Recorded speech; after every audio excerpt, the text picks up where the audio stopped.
ഗതാഗത നിയമലംഘനത്തിനുള്ള പിഴത്തുക തട്ടിയെടുത്ത കേസിൽ പ്രതിയായ വനിതാ പോലീസ് ഉദ്യോഗസ്ഥ കസ്റ്റഡിയിൽ സീനിയർ സിപിഒ ശാന്തി കൃഷ്ണനെ മൂവാറ്റുപുഴ ഡിവൈഎസ്പിയുടെ നേതൃത്വത്തിൽ ചോദ്യം ചെയ്യുന്നു. ബാങ്ക് രേഖകളിലടക്കം കൃത്രിമം കാട്ടി 16.7 ലക്ഷം രൂപയാണ് ഉദ്യോഗസ്ഥ തട്ടിയെടുത്തത്. ശാന്തി കൃഷ്ണന്റെ ജാമ്യാപേക്ഷ ഹൈക്കോടതി ഇന്നലെ തള്ളിയിരുന്നു. നിതിൻ സേവ്യർ വിവരങ്ങൾ നൽകാനായി ചേരുന്നുണ്ട്. നിതിനെ സൂചിപ്പിച്ചതുപോലെ കഴിഞ്ഞ ദിവസം ഇവരുടെ ജാമ്യാപേക്ഷ കോടതി തള്ളിയിട്ടുണ്ടായിരുന്നു. ചോദ്യം ചെയ്യൽ എങ്ങനെ പുരോഗമിക്കുന്നു?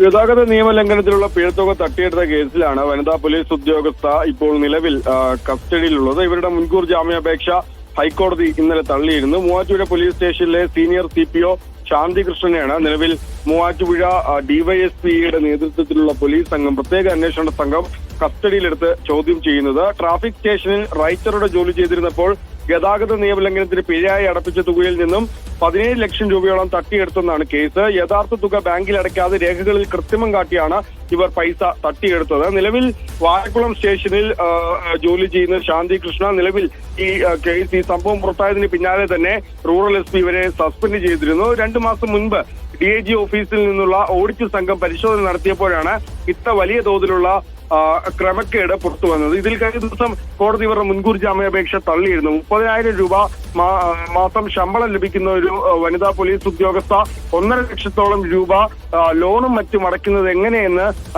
ചോദിച്ചിരുന്നു. അതിൽ തന്നെ പ്രഥമ ദൃഷ്ട്യാ തന്നെ ഈ ആരോപണത്തിൽ കഴമ്പുണ്ട് എന്ന് കോടതി പറഞ്ഞിരുന്നു. ഏതായാലും അതിന് പിന്നാലെ കീഴടങ്ങുകയോ അല്ലെങ്കിൽ അറസ്റ്റ് ചെയ്യുകയോ ചെയ്യണമെന്ന് കോടതി പോലീസിനോട് നിർദ്ദേശിക്കുകയും ചെയ്തിരുന്നു. ഏതായാലും അതിന് പിന്നാലെ മൂവാറ്റുപുഴ ഡിവൈഎസ്പിയുടെ നേതൃത്വത്തിലുള്ള സംഘം ഇവരെ കസ്റ്റഡിയിലെടുക്കുകയായിരുന്നു. നിലവിൽ ഡിവൈഎസ്പിയുടെ നേതൃത്വത്തിൽ ഇവരെ പ്രതിയായ ശാന്തി കൃഷ്ണനെ ചോദ്യം ചെയ്യുകയാണ്.